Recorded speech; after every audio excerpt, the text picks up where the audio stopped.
Hi everyone, welcome to my channel, Grow Roots, and welcome to my May backyard garden tour. Okay, so first thing I wanted to show you is we've got some patio furniture back here. This actually used to be on our front porch. We have a nice little spot where we can lounge around and look at this amazing view behind our backyard. So let's start over here in the garden. I first wanted to show you the mums before I trim them up. Wow, this year they've grown extremely tall. You can see they're kind of leggy. They're falling over right there, and they're also kind of falling over there. This is the largest I've seen the mums get. They're probably a good 2.5, 3 feet tall in the very back there.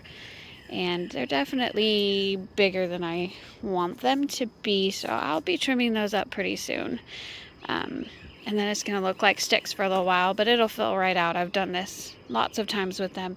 I wanted to show you here, this mum stays small, and it's a little bit different color than the other ones, and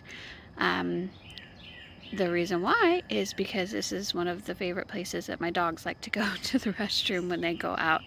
And it's incredible that this plant is still alive. It just doesn't thrive, and it's because, yeah, I guess if you want plants that will do well, you look for salt tolerant plants, which is what I'm told, because there's a lot of salts, I guess, in dog urine. But anyway, it is budding up. It's getting ready to bloom, even though it's been definitely abused. So that's kind of an interesting point. Here's my cosmos that volunteered from last year. I picked most of these out in March and gave them to a neighbor. I let a select few keep growing, and goodness, they're huge. At this tallest point, they're probably 4 feet tall. Yeah, so they're even covering my limelight, which you can barely see. So I'm thinking about pulling these guys out too, just to give everything else some breathing room. They're kind of just overcrowding and taking over this area. So they're beautiful for right now, but I think I will probably take them out soon. Here is the limelight. Let me get in here. It does not have buds on it yet. It's doing pretty well getting out there, but I do have buds coming in on my limelight tree standard that's on the front porch now. So I've been looking at this one, but still just no buds there. Looking at it from this view, this is one of the pots that I potted up from the seedlings that I started in the winter. This pot is salmon pink gomphrena from Baker Creek Seeds, and it's just full of flowers. There's also in the middle here, this is bunnytail grass. I wish y'all could feel this grass. It's so soft. In the summertime, it is supposed to bloom these like really cute soft white little puffs that look like bunny tails. So I think this has come along really beautifully. It's a beautiful container. This one right here is California giant zinnias. These are orange, and look at that. They're just spectacular. They're so pretty, almost a reddish orange. And then also in here is black-eyed Susan, and these are just getting ready to bloom. And over here we have more black-eyed Susan, again from seed, again coming into bloom. I also planted some red zinnia seeds in here pretty late, so they're just coming up. And then the bunnytail grass is in this pot. And then I've got my rosemary that I'm kind of trimming into a topiary. This is still my, I grew these from seed, got the blues pansies, and they're still doing really well there. So how fun that we still see pansies in, this is almost June, this is very late May. Okay, so this side of the garden, there's my limelight again. It's doing beautifully. We've got some vinca seedlings that I planted down there, some more cosmos that are coming up voluntarily. Here's my peony. that did not bloom this year, but that's expected. I just planted it in the fall. There's more dianthus. And along this wall here, I've got California giant zinnias. So I've got some orange, some white, some pink. This one is a beautiful pink color. I just love zinnias. They're so pretty, they're so easy. Over here, I sprinkled some zinnia seeds like that I had left over, so I've got some popping up here, but this right here is catmint, and I've got another one that's not doing well right there. I've got that jasmine coming up, another zinnia seedling coming up. There's some more catmint, but this catmint right here, again, this catmint was grown from seed, so this catmint is actually blooming. It's not exactly what I expected. I really wanted a catmint that was going to kind of look like the Proven Winners cat's pajamas, and this one from Baker's Creek, it's just not quite the same, but it is pretty. We'll see how it is. If it survives and blooms more, we'll see how they look when they're in full bloom. Here is milkweed that is volunteer from last year. So that's pretty cool. It's just coming into bloom. We've got the Texas sage that's filling out. Remember, it had a tough time in the winter and kind of defoliated. We've got more California giant zinnias. Here we have an echinacea that was given to me by my neighbor Aida, coming into bloom. I've been waiting patiently for these guys, but still not quite there. Dianthus that is getting eaten up. And then this is a little quickfire panicle hydrangea. I did research, and the quickfires are the quickest, hence the name, to come into bloom in the early summer, but there are no blooms on this guy yet. That's okay. It is a really small plant. It's very immature, and so that could be why too. And it's right next to our sunshine ligustrum that's getting huge, but it's beautiful. Has a nice pop of color. We've got a pink giant zinnia there. So we have vines creeping in. I keep trying to look at it on the Plant ID app, and the closest I'm coming to is some kind of grape. And if I remember correctly, it did produce some kind of grape last year. But these are wild vines that I'm constantly pulling to try and kind of tame them, because they will take over my garden, but a little bit of them won't hurt. So some more jasmine zinnias, delphinium planted from seed. This is, I thought it was a swamp milkweed, which it still should be. The swamp milkweed used to be here last year, and it bloomed and then stopped. It looks like something got the blooms, to be honest. But yep, here's another one of my Texas sage, and this is what I mean. Like, the vines will creep in, and they're even trying to take over the sage. So I try to get those out whenever I can. But it's getting tall. It's about as tall as I am right now. So it's about 5 feet. I'm very short. And so it's almost 5 foot tall right now. And speaking of tall, these are echinacea that I planted from seed last year. I've got 1, 2, 3, 4. And let's see, the tallest one is this one. And this is, okay, so probably about 4 feet tall. I didn't know that echinacea would grow that tall, but it's full of, it's about to bloom like crazy. It's kind of cool. We've got more delphinium down here, and something just really likes to eat it. We have, what I have been finding while I'm inspecting all of my plants, I'm finding a lot of cucumber beetles. So I do think it's the cucumber beetles that are eating a lot of the things in my garden, such as that. Snails as well, but I have put down some snail bait, and I saw a big decrease. But I also have a lot of green anoles, a lot. Like at any point midday, you can come back here and you're going to see a green anole along this fence, or you're going to see a green anole on one of these plants. And I posted a really short video, but I found that they are eating those cucumber beetles. So I haven't really sprayed back here.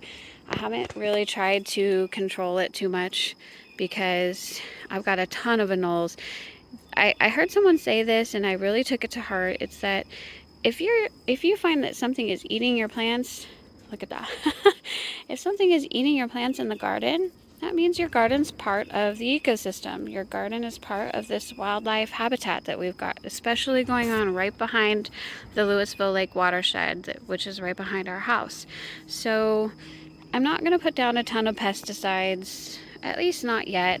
The plants are still, like, this plant is getting eaten, it is still blooming, and I know that the bugs are feeding the anoles, and they're getting happy, and then the anoles are also part of the ecosystem as well. And there are things here, snakes, snakes eat the green anoles, and it's just part of the cycle that we've got going on, and my garden is part of that, and I'm kind of proud of that. So for now, I'm not going to use a whole bunch of pesticides. Things are still growing, things are still going well. Again, so you could see this vine has really kind of taken over right here. There's also jasmine, but it's mostly like this vine. Another thing that's coming in, my husband tried to whack it out, is poison oak, and I'll show you when I get closer. There's some poison oak growing, and we've kind of always had this issue because we are right back in this creek area. Look at that.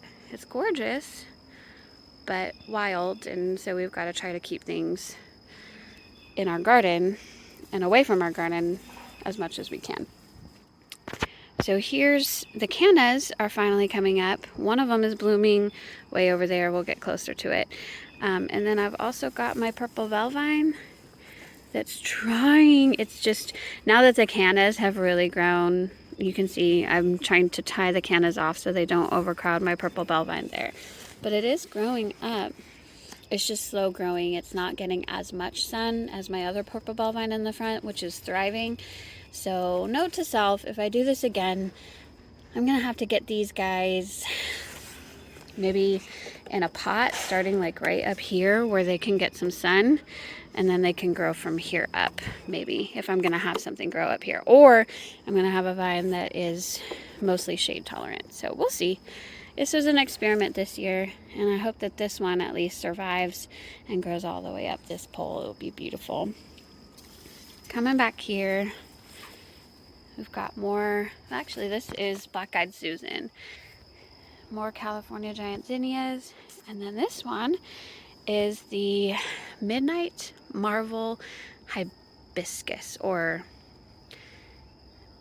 is it Midnight Masquerade? It's red. The foliage is now starting to get, it starts out green, and I guess it's gonna get darker, and then it's got lots of blooms coming. It's beautiful. I love the leaf shape, and then it's got bloom stops coming in. It's grown really, really, really fast. I've got lemon cucumber back here that a friend of mine gave me.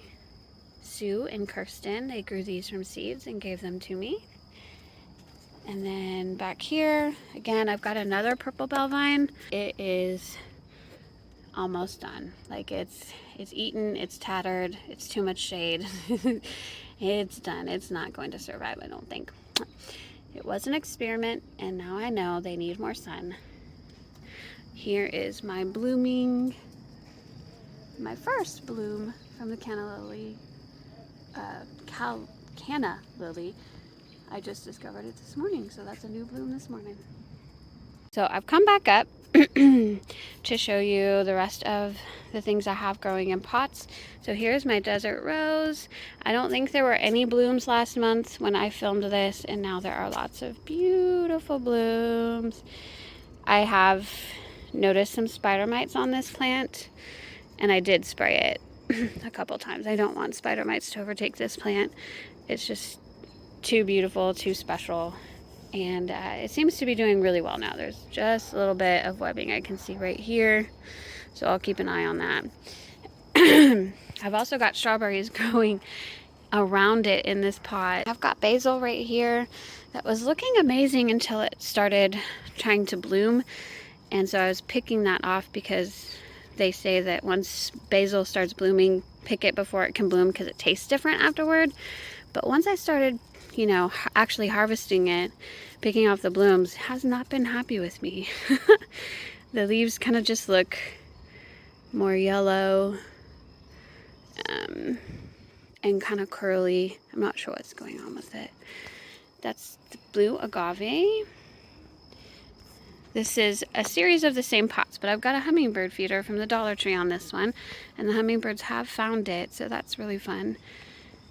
But Rudbeckia, zinnias, and bunnytail grass in this one. I've got lemongrass growing from seed here. This is my balloon flower grown from seed, which last month I was, you know, getting upset because it was so slow growing, and it's really taken off in the last month. Everybody else's balloon flowers are blooming at this time. I don't have any blooms. Maybe that's because it's its first year. I don't know. I've never grown it, but I'm excited that it's grown so much. It's doing well. More black-eyed Susan. Again, more black-eyed Susan, delphinium. Red California giant zinnias. These red ones are strikingly beautiful.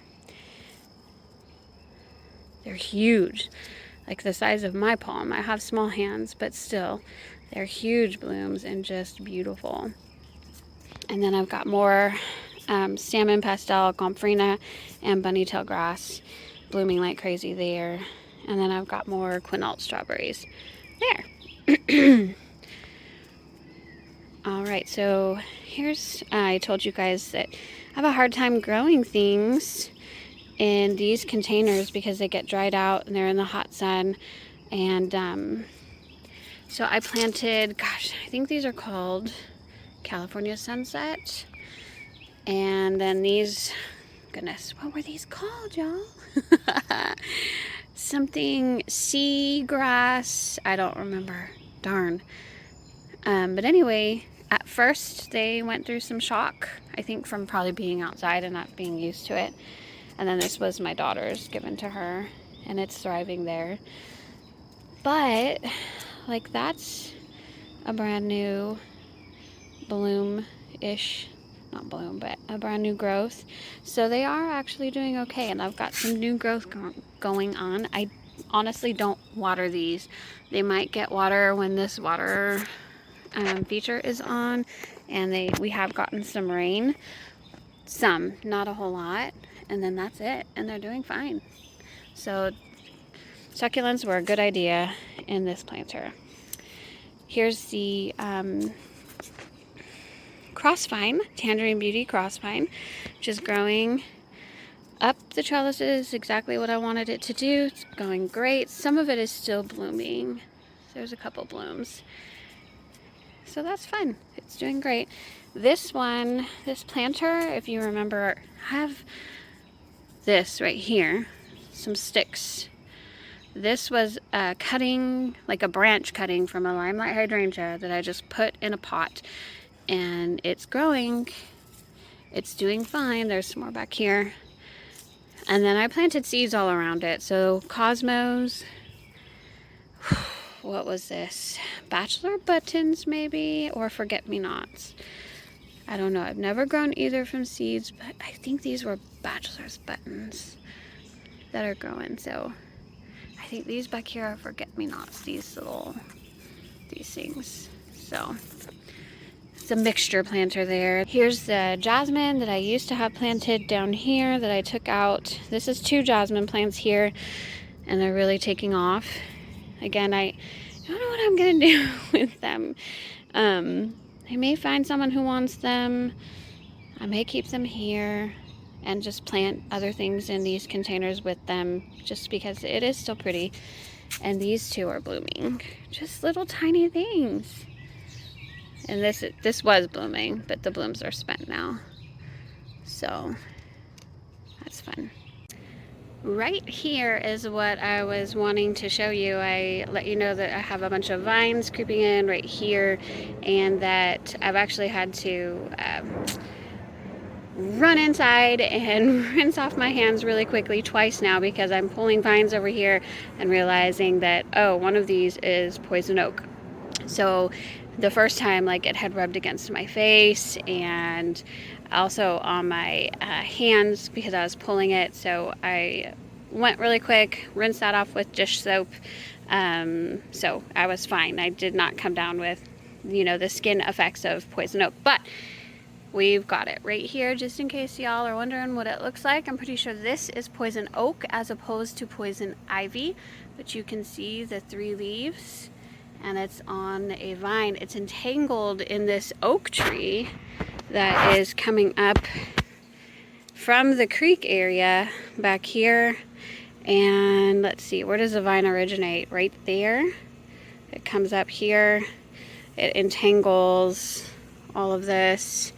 There's other vines in that tree as well, but it comes back over and now it's coming down into our yard. So I told my husband about that. He said he's gonna go ahead and get that out, take care of that. But we've kind of had this problem ever since we've lived here. You know, this area back here is a green belt, or they call it the watershed for the Louisville Lake. And there's just poison oak and poison ivy all throughout it. As a matter of fact, they have some trails back here, and my daughter got poison oak one year from going back in these trails and getting it on her. So just gotta be careful with stuff like that when you are gardening. But I wanted to show you what poison oak looks like and how it's kind of encroaching a little bit, and we have to be careful. Here are my hanging baskets, my fuchsia.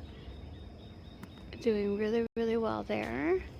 And I've got 3 of them. I've got another one there, and then another one there. These pretty much do not get sun, very little. Like you can see, this one gets the most sun out of all of them, but they're pretty much shade, and they just do really, really well there.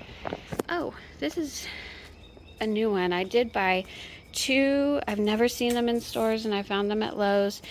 I think it's double up pink Surefire Rose Begonia. I had the tags in here. Let me make sure.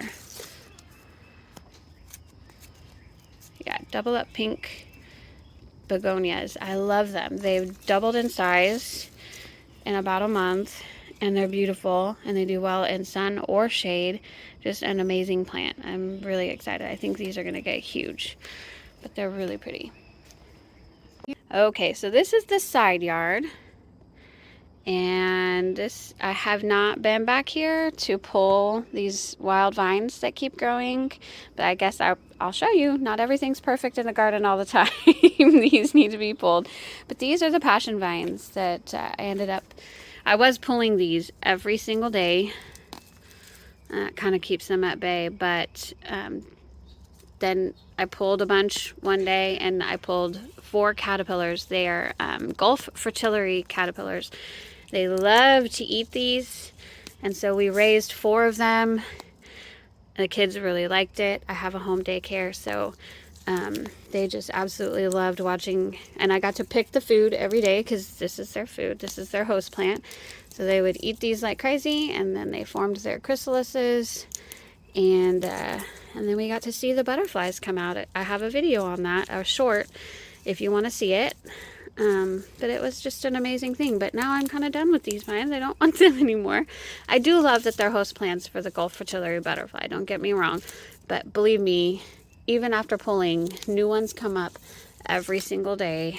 I just kind of want to keep this area clear if I can. A couple of these vines will make their way through, and that's okay.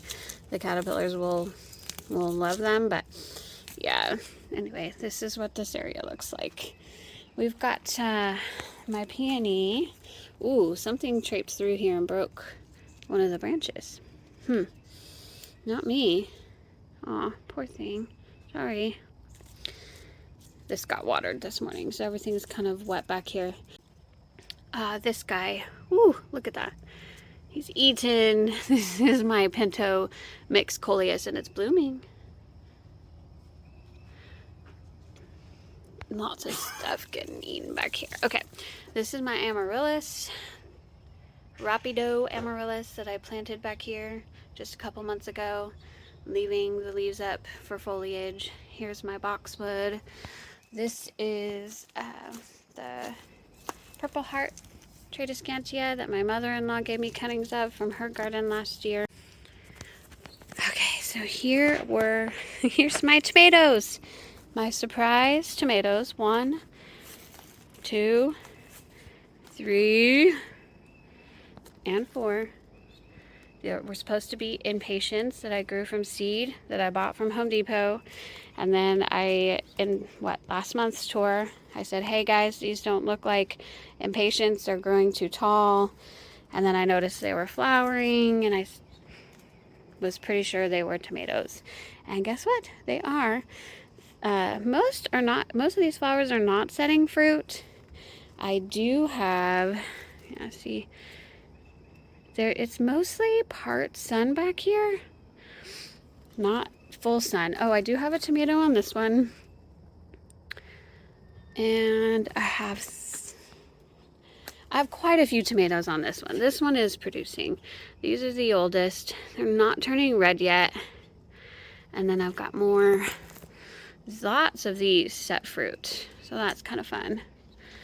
And then I hear in North Texas, when the temperatures start getting above 70 degrees overnight, which is now almost very soon, then these will stop setting fruit. Oh, I've got one fruit set right there. So our season of tomatoes here in North Texas, I think, is very short. It's either spring or fall. So we'll see what we can get from these. It's kind of exciting and a surprise. So coming back, here are my daylilies that are just gorgeous. Now I've got blooms pretty much every day, and they only last a day and then they fall, but they're beautiful. I've got my Pinto Mix Coleus. It just said Rose Mallow. Again, a gift from Aida, my neighbor. And I've got buds all over the place. Never seen it flower because it was a clearance item in the fall. So this will be a fun plant. It's doing really well there. More Pinto Mix Coleus that's blooming purple. Isn't that pretty? Yay! And there's a striking purple one with pink veining. And here's a hydrangea. Again, dealing with a little bit of chlorosis, but it is budding. I've hit it twice with chelated iron, and then I hit it with soil acidifier just recently though, and it has also gotten my first harvest of worm castings or vermicompost. So I did notice after the soil acidifier, after the vermicompost, these guys are looking really good. So it should start doing a lot better. More Pinto Mix Coleus, 2 of them there. And then we've got my hydrangeas here. This one's got some blooms coming. When I planted these, they were actually it might have been blue, pink, blue, because I think these are a little confused. I think they were blue last year, but they're like purple this year, which means they could use a little more soil acidifier. Look at that. Super excited these are taking off back here, even though we had some chlorosis issues. We've never grown anything back here like this before. This is a brand new garden bed. So I'm happy to see that they're at least forming blooms and doing pretty well. So that concludes my May backyard garden tour for 2023. Thank you so much for watching. I hope that you loved it so much that you will subscribe to my channel. I plan on doing monthly videos of my front yard and my backyard to document everything that's going on there and to see how it changes throughout the season. I also have some random garden videos that I will be posting throughout the month and throughout the summer. So please subscribe and like and comment, and I just thank you so much for watching. Have a great day. Bye bye.